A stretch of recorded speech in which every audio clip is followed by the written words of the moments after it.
జనం సొమ్ముతో బ్రతికే వాళ్ళు నాయకులు, కానీ మనుషుల సేవలో బ్రతికే వాళ్ళు దేవుళ్ళు. అలాంటి గొప్ప దేవుడి లాంటి మనిషి జగదీష్ లాల్ ఆహుజా. మీకు ఈ పేరు చెబితే తెలియకపోవచ్చేమో. లంగర్ బాబా అంటే కొంతమంది గుర్తుపట్టొచ్చు. 2020లో ఈ బాబాకు కేంద్రం పద్మశ్రీ ఇచ్చి సత్కరించింది. ఈయన ఎంత గొప్ప మహాత్ముడంటే పిల్లలకు కూడా ఇవ్వకుండా ఆస్తులను అమ్మి పేదలకు సేవ చేశాడు. అంతటి మహనీయుడు ఈ బాబా. మామూలుగా బాబాలు స్వాములు ఎంతటి దొంగలో చూస్తూ ఉంటాం. బాబా వేషంలో ఉండి ఒకడు తోటి మనిషి గురించి కులం గురించి తక్కువగా మాట్లాడుతాడు. మరొక దొంగ స్వామి ఆచారాలను వెకిలి మాటలతో వేధించి వెధవ అవతారం చూపిస్తాడు. వీళ్ళంతా డబ్బుల కోసమే బ్రతుకుతారు. కానీ లంగర్ బాబా వేరు. ఈయన భారత్ పాకిస్తాన్ విడిపోయినప్పుడు పెషావర్ నుంచి 1947లో భారత్ వచ్చారు. ఇతను ఇక్కడ ఆస్తులు ఉన్నా మన దేశానికి వచ్చినప్పుడు రెఫ్యూజీ క్యాంప్ లో అందరి మాదిరిగా బ్రతికాడు. ప్రభుత్వం పెట్టిందే తిన్నారాయన.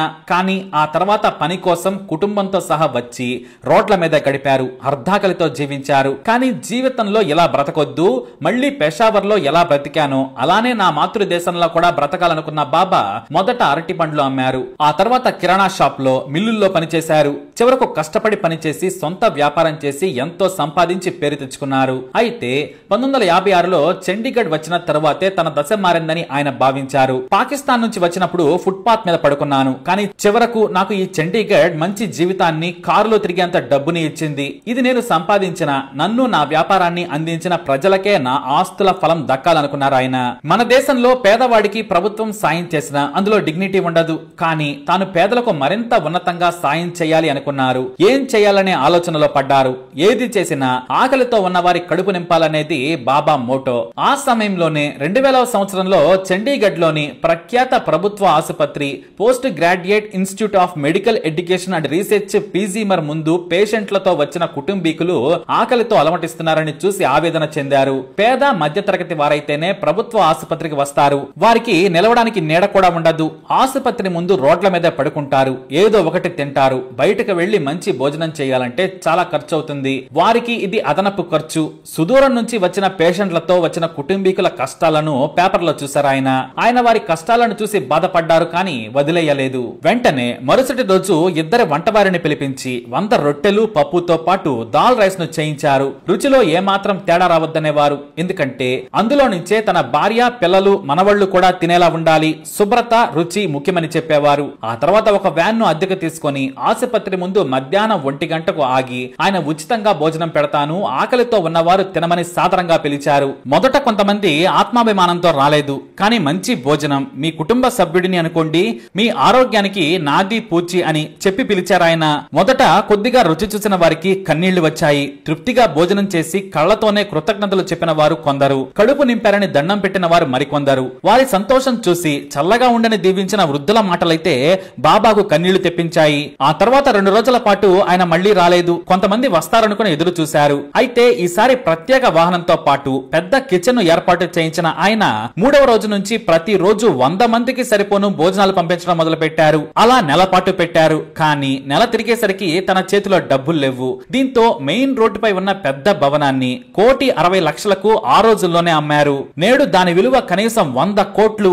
తన పిల్లలు వద్దని గొడవ పెట్టినా బాబా వినలేదు. నాకు సమాజం ఇచ్చింది, వారికే తిరిగిచ్చేయాలి, మిగతావి మీరు ఉంచుకోమని చెప్పేశారు బాబా. అతని భార్య కూడా భర్తను సమర్థించింది. ఒక్క పూట భోజనం కోసం అల్లాడాము, మీకు మంచి జీవితాలు ఇచ్చాము, నాన్న మంచి పని చేస్తున్నారు, మీరు కూడా ఓ చేయి వేయాలని కోరారామె. మొదట కోప్పడ్డా, తర్వాత తండ్రిని మీకు నచ్చిన పని చేయమని చెప్పారు. అలా హాస్పిటల్ ముందు మొదలైన ఉచిత భోజనం మరో ప్రభుత్వ ఆసుపత్రికి కూడా విస్తరించింది.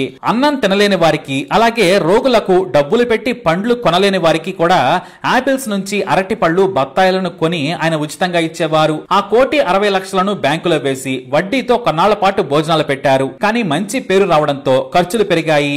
సామాన్య ఇతర పేదలు కూడా భోజనం సమయానికి వచ్చి అక్కడ తినడం మొదలు పెట్టారు. అయినా సరే ఆకలితో వచ్చి చేయి చాచిన వారిని వెళ్లగొట్టద్దని మరో 2 కోట్ల విలువైన స్థలాన్ని అమ్మారు బాబా. వాటితో 2021 వరకు భోజనాలు పెట్టారు. అంతెందుకు కొడుకులు సంపాదించిన వాటిలో నెలకు కొంత ఇవ్వమని కోరారాయన. బాబా సేవ మీడియాలో రావడంతో కొంతమంది సాయం చేస్తామని ముందుకొచ్చారు. దాంతో మరో 2 ప్రభుత్వ ఆసుపత్రుల ముందు కూడా ఉచితంగా భోజనం పెట్టడం మొదలు పెట్టారు. ఒక క్యాన్సర్ ఆసుపత్రి ముందు పేషెంట్ల బంధువులకు రాత్రి సమయంలో కూడా భోజనాలను పంపించేవారు. అలా ఈ సేవా యజ్ఞం 20 ఏళ్లు సాగింది. ఆయన తన జీవితాన్ని, ఆస్తులను అమ్మి పేదలకు సేవ చేయడంపై చండీగఢ్ మీడియా ఆకాశానికి ఎత్తేసింది. నాయకులు జనం సొమ్ముతో, అవినీతితో ఆస్తులు కొంటున్నారు అనుకున్నారు. కానీ బాబా కష్టపడి సంపాదించిన 70% ఆస్తులను పిల్లలకు కాదని సమాజానికి ఇచ్చారు. ఈయన లక్షల మంది కాదు, కోట్ల మందికి అన్నం పెట్టారంటూ కీర్తించింది. ఆ పేరుతో ఆయనకు కేంద్ర ప్రభుత్వం పద్మశ్రీ ఇచ్చి సత్కరించింది. మంచి వారికే కష్టాలు వస్తాయి, దేవుడిలా పేరు తెచ్చుకుంటే దేవుడికి కూడా కోపం వస్తుందేమో. బాబాకు క్యాన్సర్ వచ్చింది.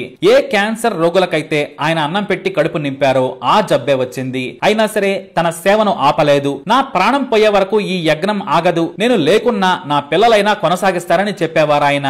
ఆరోగ్యం సహకరించకపోతే ఇంటి దగ్గర ఉండి ఈ కార్యక్రమాన్ని పర్యవేక్షించేవారు. అయితే నవంబర్ 28, 2021న 86 వయసులో బాబా కన్నుమూశారు. ఆయన మరణం యావత్ పంజాబ్, హర్యానా రాష్ట్రాలను కన్నీరు పెట్టించింది. చండీగఢ్ లోని ప్రభుత్వ ఆసుపత్రికి వచ్చిన ప్రతి వ్యక్తి ఆయన చేతి భోజనం తిన్నవారే, ఆయన ఉంచిన మంచినీరు తాగిన వారే. మొదట పగలు మాత్రమే భోజనం పెట్టిన ఆయన రాత్రి సమయాల్లో కూడా కష్టపడుతున్నారని ఆ టైంలో కూడా భోజనాలు పంపించి సేవ చేశారు. అంతెందుకు ఆసుపత్రిలో పనిచేసే కింది స్థాయి సిబ్బంది కూడా ఆయన భోజనం తినేవారు. రాత్రి సమయంలో పనులు ముగించుకుని వెళ్లే పేదలు, విద్యార్థులు కూడా బాబా దగ్గర తినేసి వెళ్లడం మామూలైపోయింది. అలా బాబా సేవ చేసి ఈ లోకాన్ని విడిచి వెళ్లిపోయారు. ఎంత సేవ చేసినా ఆయన ఏనాడు అన్నం పెట్టి రాజకీయంగా వాడుకోవాలనుకోలేదు. ఎమ్మెల్యే టికెట్ ఇస్తామని, ఎంపీ టికెట్ ఇస్తామని పార్టీలు ఎన్నోసార్లు ఆహ్వానించాయి. కానీ అన్నం పెట్టి దానిని నేను అవకాశంగా మలుచుకోను, నాకు పేరు గుర్తింపు ఇచ్చారు, అంతకు మించి పేదల ఆశీర్వాదం నాకు డబ్బు కంటే విలువైనదని చెప్పేవారు ఆయన.